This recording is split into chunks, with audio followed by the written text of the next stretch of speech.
Okay, so first is, can you please spell out your name and say where we're at? Yep, Patrick, Rice, R-I-C-E. We're in at Camp Foster in Spirit Lake, Iowa. Great. So the first question is, what are 3 things you're passionate about? Definitely helping others, helping other people, and just the humanitarian aspect of it. And that's what I love about camp is the opportunities that you have to treat other people with respect and show caring, show positive, just being in a positive atmosphere, and letting people grow and just really mature on their own. Another thing is in the environment. I'm a huge science, environmental ecology guy. That's what my education is in, and so caring for the environment and teaching people how to respect the environment and just how to live cohesively together is something that I'm definitely passionate about, and education, probably. I would say that.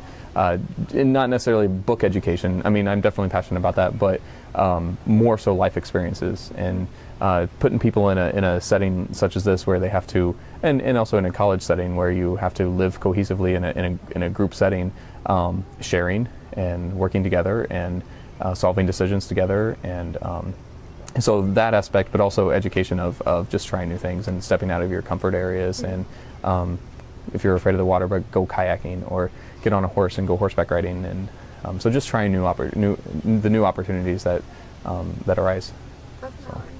So can you talk about maybe something you're proud of, an accomplishment? Potentially it'll relate to the passions you just mentioned, or just something in your life. I would say that moving. I grew up in a very, very small town of about 500 people, and of course went to college, came up here, worked on the summer staff, and then eventually took a full-time job. But I knew that I wanted to continue my education, so I moved out to DC and lived out in DC for 2 years and finished my master's, and then came back to this area. So I would say just stepping out and on that adventure myself. I'm really proud that I was able to accomplish that, I guess. Definitely. So. And then if you could talk about maybe an influential event in your life. Okay. I would say every summer is very influential. You know, you're surrounded by 70 college staff, and even though I'm their supervisor, you're still seen more as a coworker together, and seeing them having the impact that they have on each other and how this place impacts their lives, but at the same time they also do that to me, and they do that to each other professional staff here too. So I would say that every summer has been a very influential time in my life, and it just teaches me more about myself, whether it's understanding that you don't have to be embarrassed about a certain aspect of yourself, or just being comfortable on who you are and what you enjoy and what you like, and just being, I mean, as long as you're treating yourself with respect and treating other people with respect, then it shouldn't matter if you like Disney movies or or if you're a Rambo fanatic or whatever it may be. So great, that's great.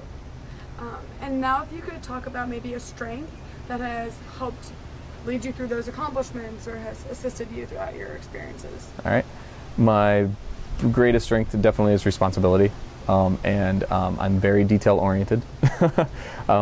Even I don't know if Mark has commented on this or not, but even down to our staff assignment sheet, we call it our poop sheet, because it explains what your duties are.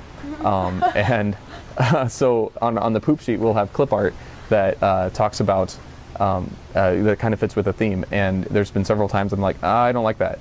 Oh, angle it just this much. I mean, it's just clip art, but it just has to be perfect. Yeah. And so I'm very very detail minded, and then also making sure that everybody has their job, they know what they're doing, and so just making sure that all aspects are covered. So that would be my greatest strength. But then also I feel like I'm able to relate to people, and I'm somebody that the staff can feel like that they can actually come and talk to, as not as a boss necessarily, but just as a friend that can possibly help them. So. Great. And if you could maybe end with any piece of advice that you like to live by, or if you had 30 seconds to share with the world something that you would want them to live by, what would you say? Gotcha. There are 3 quotes, and one of them would be